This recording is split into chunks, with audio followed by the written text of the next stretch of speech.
with Liliana for the last year and a half as she told her story, and in the process we became sort of remarkable friends. Storytelling does that. And what I'd like to do is sort of introduce us and then sort of talk about what we're going to do. This is Liliana Veláquez.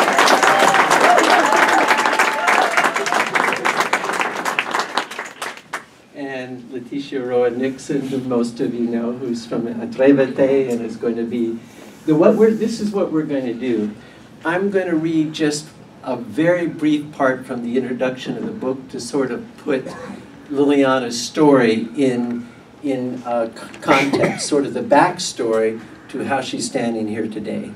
And then Liliana is going to read a little bit from the last part of her book, which she calls Reflections.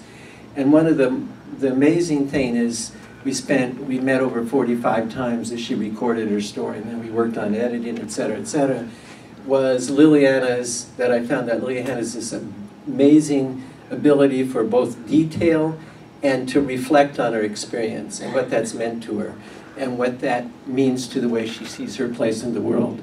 So she's going to read from that, and then Liliana and Leticia are just going to sit here to have a conversation. Leticia's obviously read Lily's book, and have a conversation, and then after their conversation, then we're going to open up for those of you who want to have a conversation with Lily and ask her questions. Okay? So I'm going to read from a very brief part of the introduction to Sueños y Pesadillas, Dreams and Nightmares. Imagine this. You're 9 years old, living with your parents and 7 brothers and sisters in a one-room, dirt-floored mud house in a village of 50 families in northern Guatemala.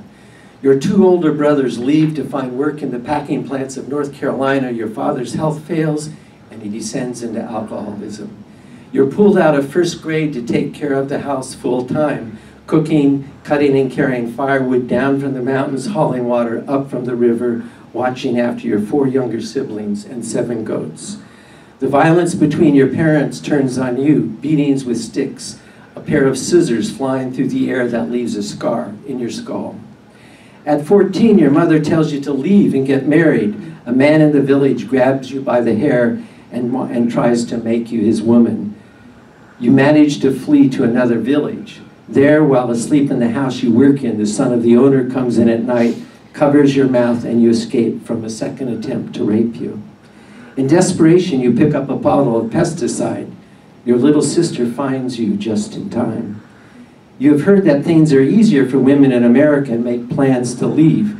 You buy a pair of sneakers, your first shoes, your walking shoes, and make escape plans. You've never read a map, have no idea how far away the US border is or how you'll get there. But you pack your things and walk across the border alone into Mexico. Within 3 days, you're robbed and pistol whipped by narcos in the mountains of Chiapas. You learn to bribe bus drivers to tell you when the next roadblock is. You ride La Bestia, the beast, the boxcars heading north because the passage is free. Seated atop a boxcar, you're the lone woman among 200 men. You hop another bus filled with people fleeing Central America. The federales stop the bus. Everyone is paralyzed as they sit by the road waiting for the vans to come to send them back. You organize your fellow passengers, collect bribe money, present it to the police, and assure them that you'll be out of their country in no time. They let you continue on. It takes 3 weeks, but finally you reach the US border 2,200 miles from home, and you find a coyote who will take you across the Arizona desert. You and 8 other dreamers head out, climb over barbed wire fences, walk at night, hide during the day. While in the shade of a cactus, you see the parched, mummified bones of an unfortunate traveler. On your 3rd day in the desert, the dreaded noise of 4-wheel drives, military boots, walkie-talkies, shouts, a pistol to your head, your hands cuffed behind you. You're carted away to a detention center.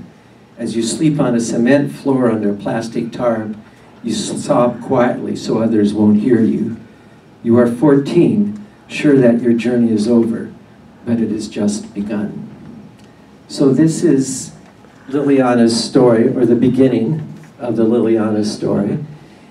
But as she says so eloquently in her book, this is not just her story, it's the story of literally tens of thousands of young people who fled Central America and Mexico, came to the United States by themselves, and were caught at the US border.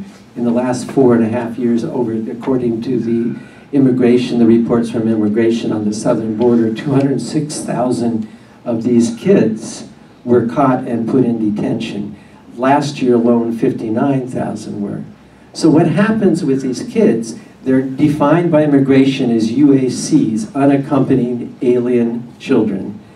And what happens is if they say, I can't go home because I'm abandoned or because it's dangerous, they have to have their day in court.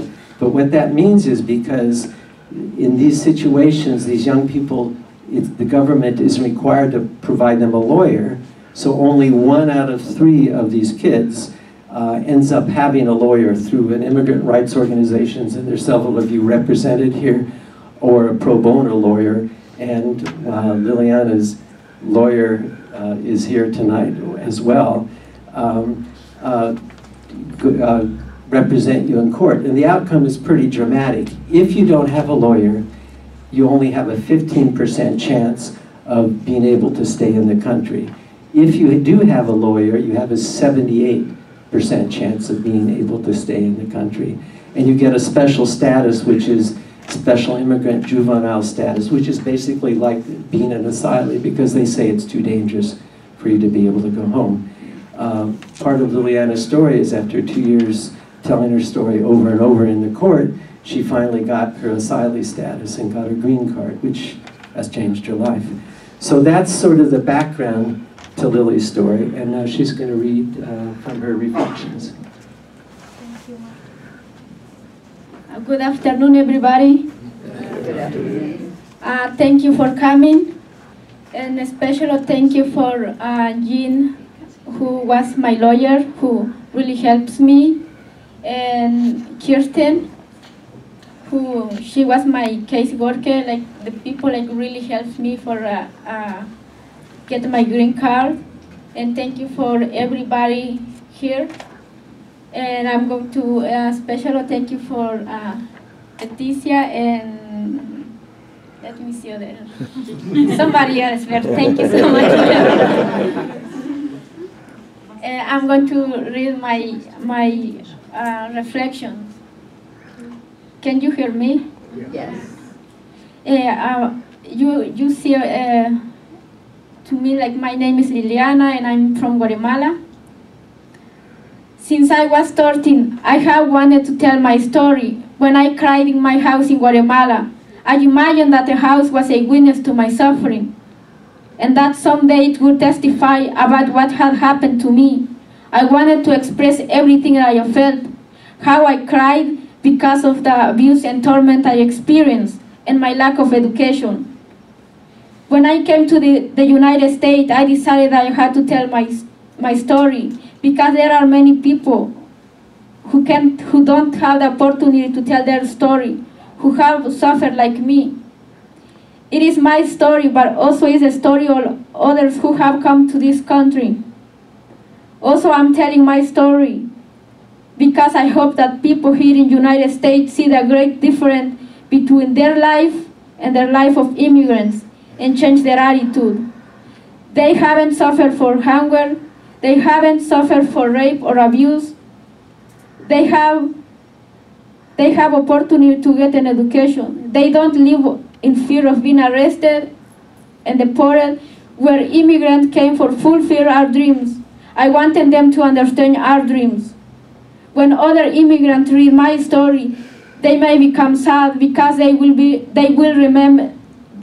remember their own story and suffering. I hope they are inspired too and feel very proud. Wow, look at all that we went through, how we have struggled, what we have achieved. And I hope that my story encourages them to continue onward and to have patience and faith to achieve their dreams. Also, I wanted them to remember where they come from, their roots, and to never forget their family. Since I left my home in Guatemala, I have come across many good people on the way who helps me. They gave me a lot of encouragement to continue on. They were like family. They began to change my life. I'm telling my story for them too. Finally, I'm telling my story so that my family in Guatemala knows how important they are to me. I will never forget them. I always miss them. Every day I think about them and how can I help them. By telling my story, I feel at peace. Everything that was on my mind, all of my suffering, and all of my dreams, my destiny, now are kept safe in this book. Thank you so much.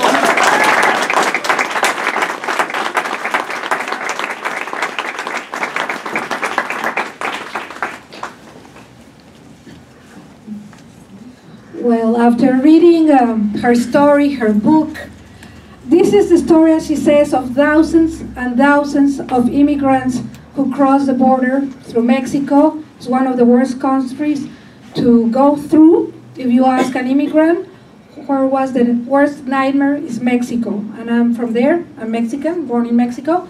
And it's so true. Because of the debt that Mexico has with the United States, they condone the debt to have one of the most ferocious customs between Guatemala and Mexico. You go through hell just crossing from Guatemala to Mexico, let alone crossing all the desert. Liliana would like to speak in English, so I'm honoring her wish. And I'm not going to talk about the book. I'm sure you read it, the review in PhillyCAM and many others. What I want to know is more about Liliana. I have a great admiration for her courage. Cannot imagine just doing what she did. So, Liliana, I know you talk about all the good people that you met, yes. And also that one of the things you brought with you was a Bible. And you had an experience that then you had a miracle. So if you like to talk about what sustained you through the trip, I would like to know more about your faith. Like in the beginning when I was in Guatemala, because when my mom took me out of school, and then I started to, because she was like drinking alcohol, and she left the church. She said, I don't want to go anymore to the church because they come separate with my parents, and they don't continue to go more to the church. But the past of the time when I really was like going to school, but when I didn't have any opportunity when my mom take out of school, and after that, and I start to teach about the Bible, like to read more, and when it was rain, like when I had a little time, and I was start to read in the Bible, and that's I teach myself, but I always like been like had faith in God, but one time and then I forget I start to follow. I think I didn't include that in my book, but I start follow like drink alcohol. But then I said I don't want to do it like my mom when I saw like my parents and other people do like the same. And I says I don't want to have like life like them. I want to change different. I want to be like different. And then I start to like pray to the God, and I say I really want different life. And that's I was like had a faith in God, and I start to like thinking like have like a good. I says for me it's like very hard to explain this, because when I was there I said maybe if God, if you can change my life, and I don't want to go like drinking more, start more drinking alcohol, and I want to be like a nice person. But then I forgot that I was keeping doing like reading the Bible, and that's the reason when I left Guatemala, and I says I'm going to United States, but I promise when I had the decision, I said I'm going to God, please help me to go to United States, and I want to be like a nice kid, and and I will be promise you when I have a job there, I will be help like more people here. And then I carry my Bible with me. I put it in my pocket like a little Bible, and it's in my book. And I put the Bible, and I feel like the Bible is like give me like a lot of like my company, because I through like so many bad things when I cross Mexico, but I always keep my Bible. When I was in the detention, I was like people like the police, they took all the stuff, but I kept by my Bible, and I hide my Bible and I put it in my pocket, and when they like check in my back and I put the Bible,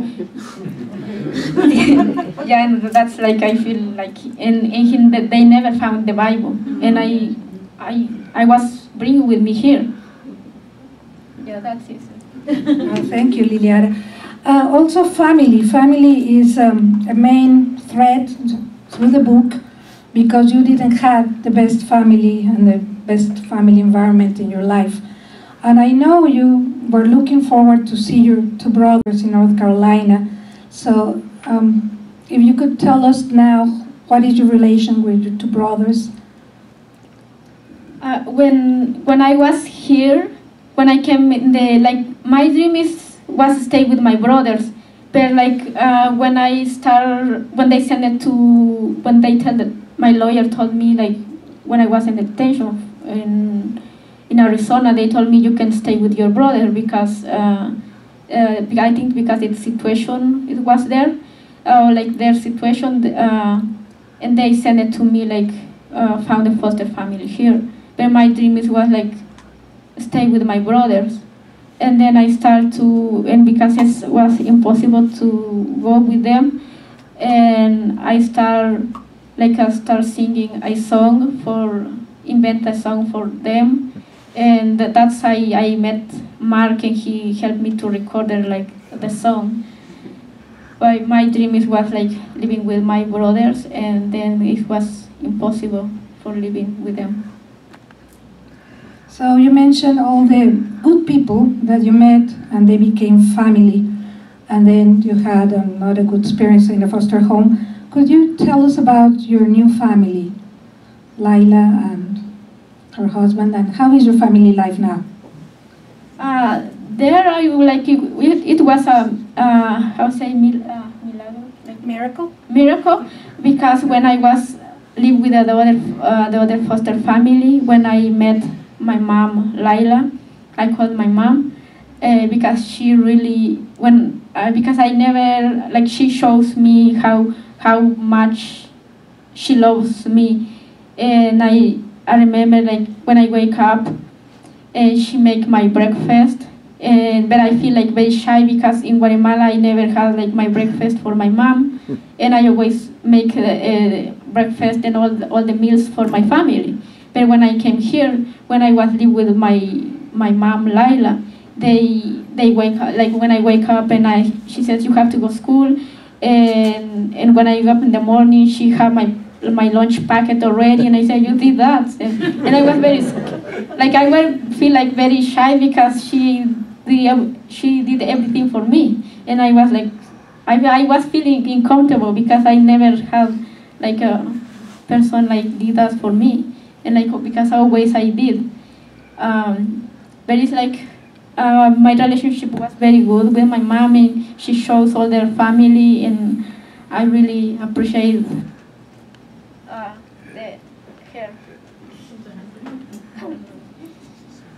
I think you turned it off accidentally. Really? Yeah. Sí. It's good. Ya funciona. Okay. Yes, and I would like to that you talk with us about the challenges. I mean, you made it impossible. You crossed the border safe with a lot of problems, but you're alive and you're here. And it started another phase of challenges for you. So, of all the challenges you have faced, talk about 2 or 3 that you have overcome, like language, like education, your studies, and trust, to trust again young men. Muchas preguntas. Una por una. Do you hear me? Yes. Yeah, okay. Like, can you say again your question? Sorry.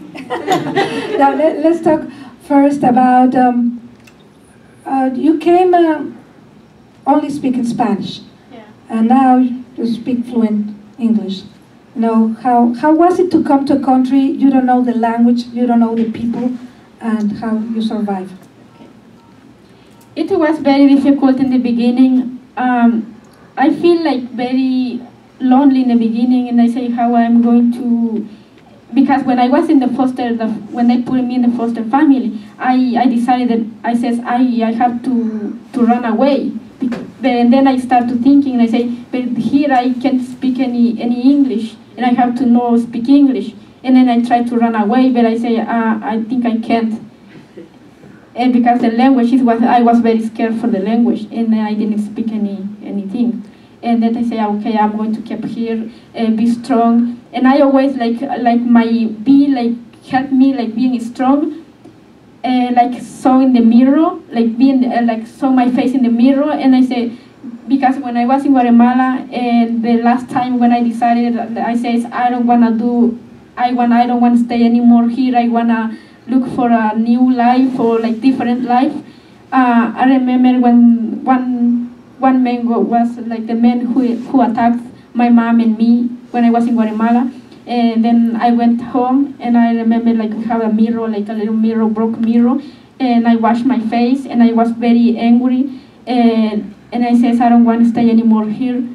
I remember it's like the very hard time in that moment. I washed my face, and I saw in the mirror, and I say I don't want to stay anymore here. I want to get out of this. And now like that's make me strong, and I say I know it's very hard to get out of this, but I have to go. And when I'm here now, like I look in the mirror and I say I like feel like I'm beautiful, and I want to keep going, and I don't want to stop, and like that's make me like more strong.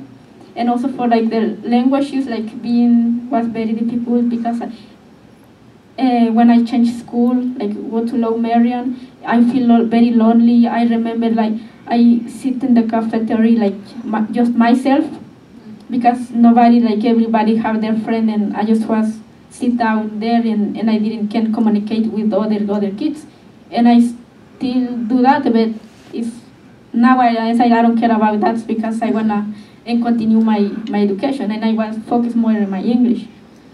And like for trust people, I don't know, because I think people like very told me how I am, but I think because I threw like many bad things when I crossed all Mexico, and I said that's I don't know, but I feel like I always like keep going. A lot of people like tell me like they say like criticize, and they tell me, but I never care. I remember my mom told me now, when you was a little, you never like care about what people say, what people say about you. I remember when I told Mark, I remember I wear just 2 jeans. In Guatemala when I was a little, I have like 2 jeans, and like everybody, girls there, they don't wear like jeans, they wear like a dress, and everybody says, why Liliana wear dress? He's a boy. But I never care about what people say, and I always keep like with my 2 jeans, and that's I think I be like always like feel very strong, and people like how they show to me, and like be like I don't know, like I never like be like scared. I work like I always be like try to be like strong and take care of myself, and what is like good thing and what is bad thing.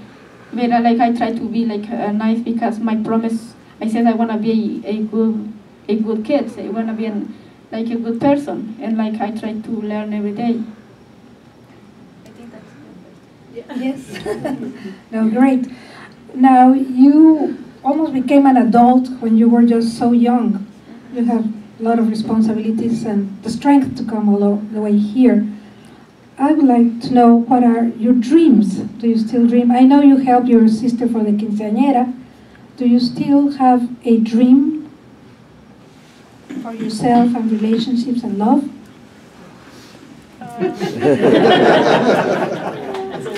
That's a good like for like you had my dream, like I still like says I wanna be like shows. I still show my sister and I still help my mom in Guatemala, and I help like the church in Guatemala, like send money and they build like something or like what they needed. But like my dreams, I wanna be like a nurse, and I just applied for I applied for college and I get accepted for college, and I'm going to like for 2 years. But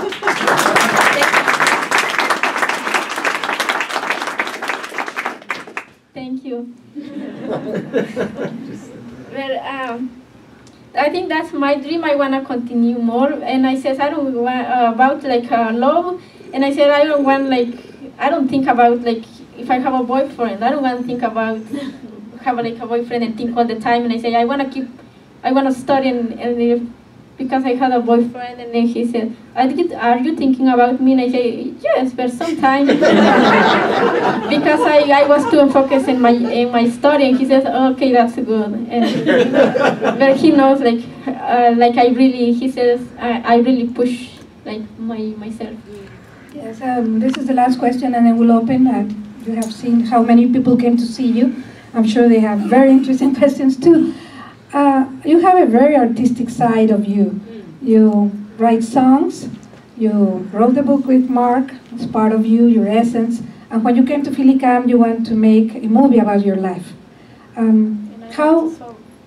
There you go. So tell us about how art fulfills your life. How art? Cómo el arte te llena tu vida. Like because when I was in Guatemala, I always keep going back to Guatemala, because when I was there, I was always like keep busy, and when I'm here now, like always like I wanna be busy. But I don't know, because I think like it's in my like life, I always like wanna keep busy. I always like do something. I never sit down and watch TV. And sometimes when I try to watch TV, the TV doesn't turn on, and I say, "Dad, can you turn the TV on?" And I say, "You can do it," but I say, "I think maybe the TV can turn on." And I can't watch TV one time, but I always like do something like different. I try to like do something, and like, but I never stay like sit down, and I don't know. And like my friends say, "You should like do like take your time," and I say, "But I have to do like something." I don't like to sit down and do anything here. But like I always like try to do something. You know, we talked about your edredon. What? Your quilt. Quilt. Sí, que me dijiste que también cosías. You saw also. Yeah, and I make a quilt for my mom, because I like so like doing like for example, I buy my clothes. It's so big, I have to make it smaller because I'm small. And like I always like I make a quilt. I start to thinking, and I say, okay, I'm going to make a quilt for my mom, because like my mom helped me to buy like very like the fabric is from Guatemala. It's like a traditional, like what women wear in Guatemala. And I decided to make a quilt, and I did for my mom, like my mom here. But I said I always like keep busy and do something. So a big round of applause. Thank you for being here.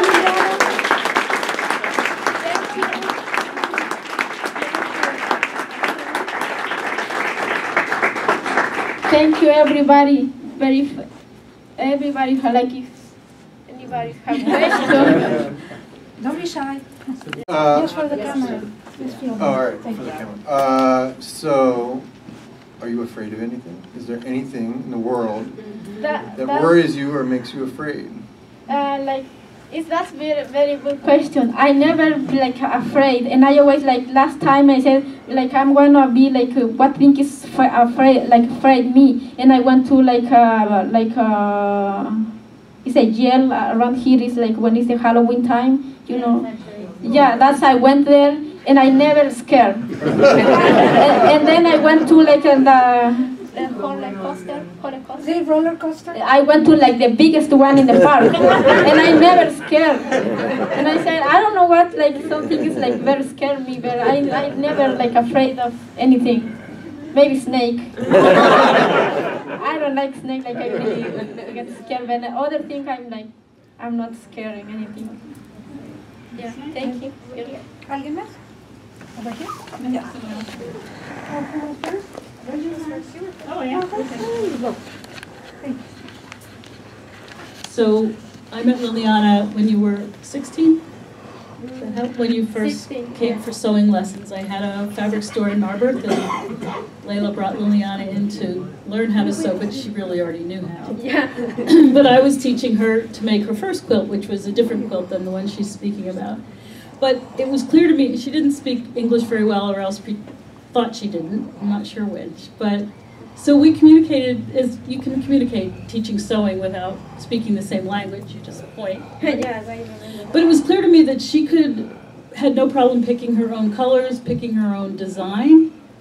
Some people had no clue how to get started, and she did know how. And I just let her do whatever she wanted and helped her to put it together, and she did a great job. But I always could tell that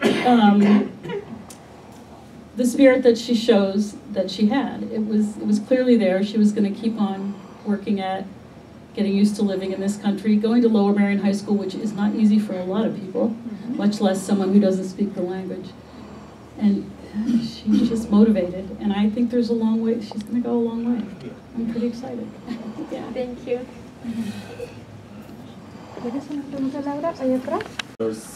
It really, when Liliana was sharing her story, I was really thrown back to a flood of remembrance of my childhood when I was actually working at somebody's house so I could go to school. So, thank you, Liliana. I think you have served as a source of inspiration for so many children who are out there and who are actually looking forward to building a great life here. And you are really, really an inspiration and pride for Bethany Christian Services and all of us. Thank you. Thank you so much.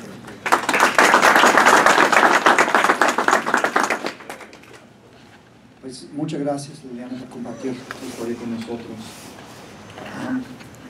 Mi pregunta es eso. Si pudieras hablar a ti misma cuando tuviste los 13 años, antes de salir en el viaje para acá, ¿qué te dirías para prepararte para el viaje? Can you translate? Yes, Sure, microphone. Sorry. If Liliana, thank you so much for sharing your story. If you could talk to yourself, that 13-year-old girl back in Guatemala, what would you say to yourself to prepare you for the journey?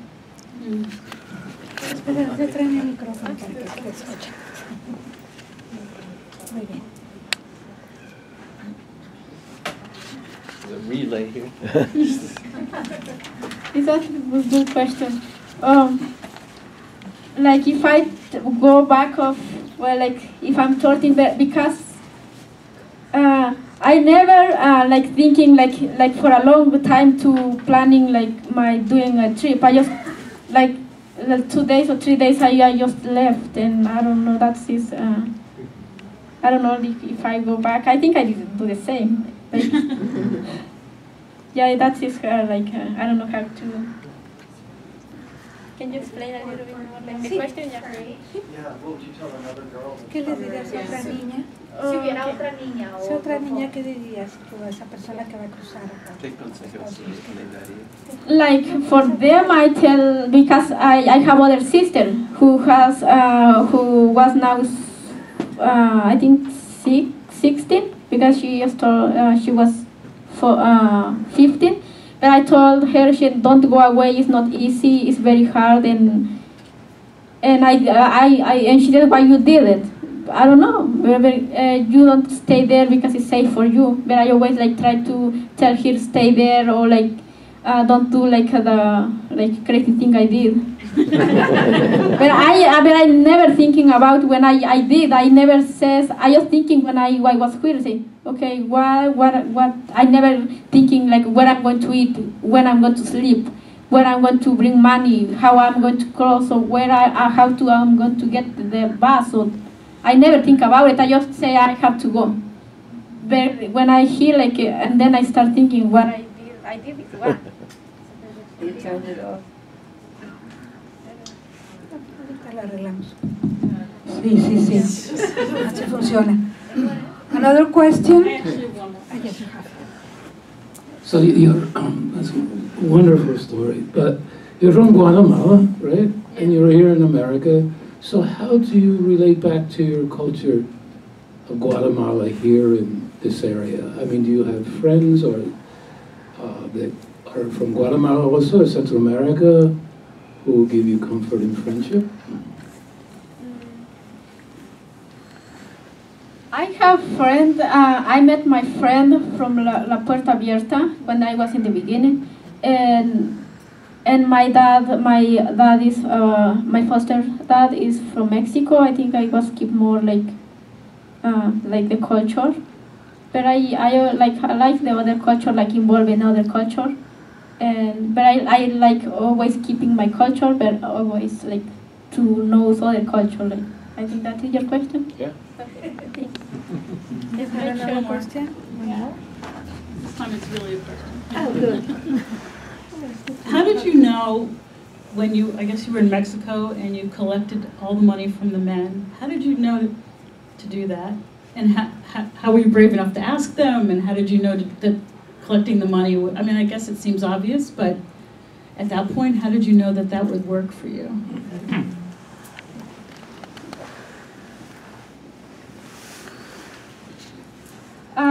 That is a good question. When they come on the bus, like the police come in the bus and nobody's like, they be quiet and scared, and they can talk. And I was like, I wasn't scared, and I said please, and then I started to pray the police, and I said please don't do that. We just get a robber, and it was true, like because, and I showed like the drug dealers, they like how they cut my jeans to take the money out.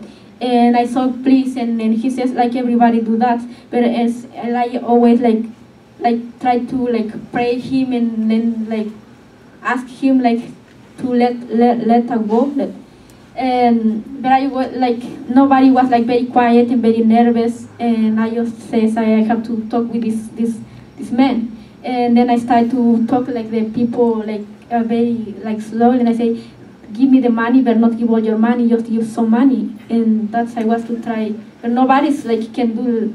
And they say you have to go back again, but I said no, I have to do something. And I don't know, I just did it.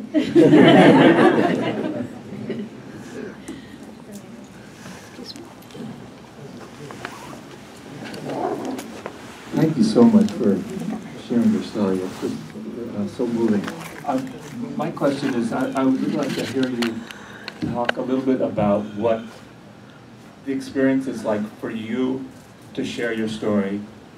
I think first to share it with Mark, and then to share it with so many people through the book.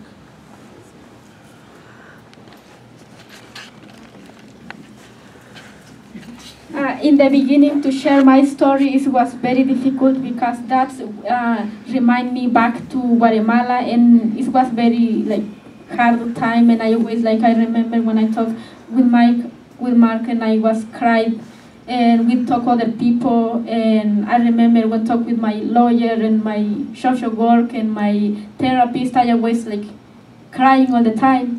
But now I become more comfortable, and because my goal is to share my story to help other people, other young people I pass, and I always I want to be strong, and if that's okay, I put everything in my book. Everything is not in my mind anymore. I wanna keep in the book, and that's make me strong. Make me strong is to help other kids and to understand other people how is life of immigrants. That's I think I feel comfortable now. Thank you. You, in the book as well as in person, you said that you wrote a song, I think for your brothers. Did you write a song? Did you? Did you write a song for your brothers, or you wrote a song for something? I I just glanced at the book. Would you be willing to sing that song? You can say no, but you don't want to sing. I didn't practice.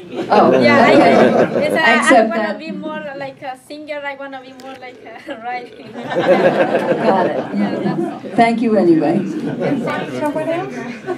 Someone else? Oh. There's a Over. lady here. Yes. Thank you.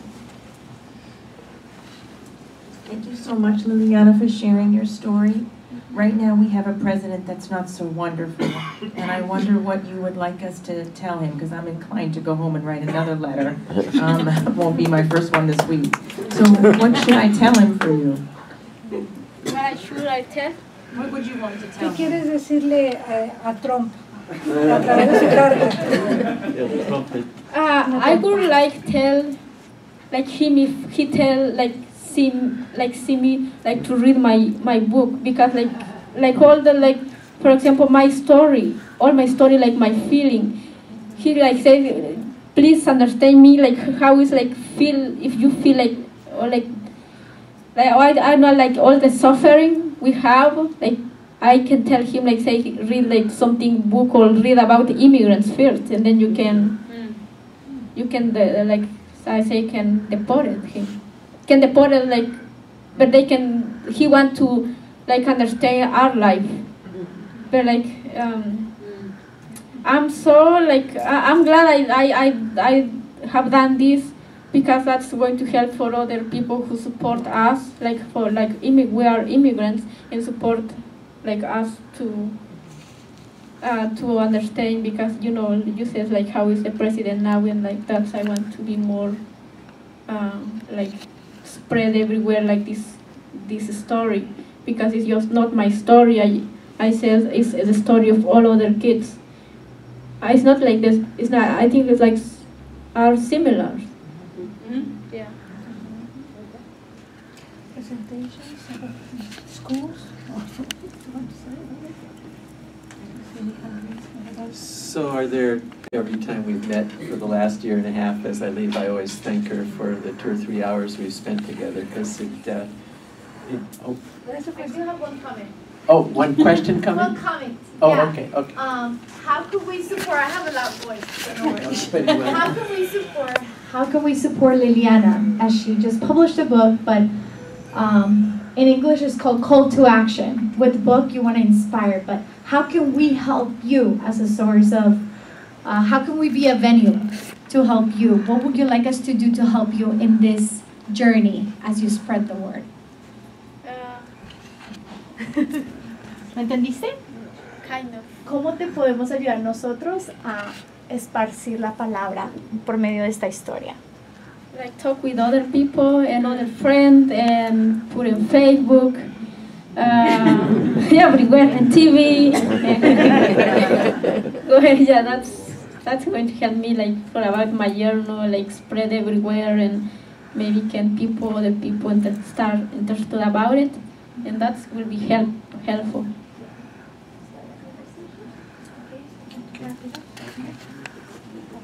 And another way that I think it's really important to help, as I mentioned before we started the formal discussion with Liliana and Leticia, is we think a really powerful place for Lily's book to be is in schools, and have, it's sort of an ideal book for middle schools and high schools, and it's being used in some universities already. So if you know teachers, you know schools, take her book to them and show them and say, this should be part of your curriculum. The curriculum guide shows how to use that for critical thinking and creative writing and research and all those things that are part of a curriculum. So that will make the tool easier for them. But certainly, that's where Lily's story belongs for sure, I think.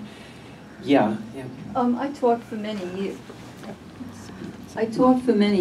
You could print up a 2-page excerpts and send it yourself to the head of guidance, say, in many schools all around the area. It's just a matter of research and saying, this is the story of, and would you be interested in using it in your Spanish classes, your, say, level 3 Spanish classes? Oh, you might get a few bites, and a few bites might, get you started. You can do this yourself. It's not a matter of just, strangers deciding on their own. Unless you've thought of it and you've already sent out all these letters. Yeah, Lily and I have already done one workshop, and there's another workshop for a group of progressive teachers here in Philadelphia on how to use oral histories of immigrants to teach about immigration. So there's several organizations of teachers and different schools that we're meeting with.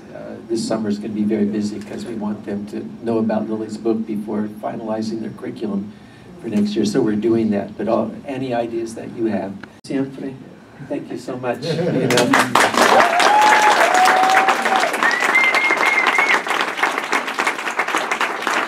you so much for everybody and for being here. And Leticia. So we have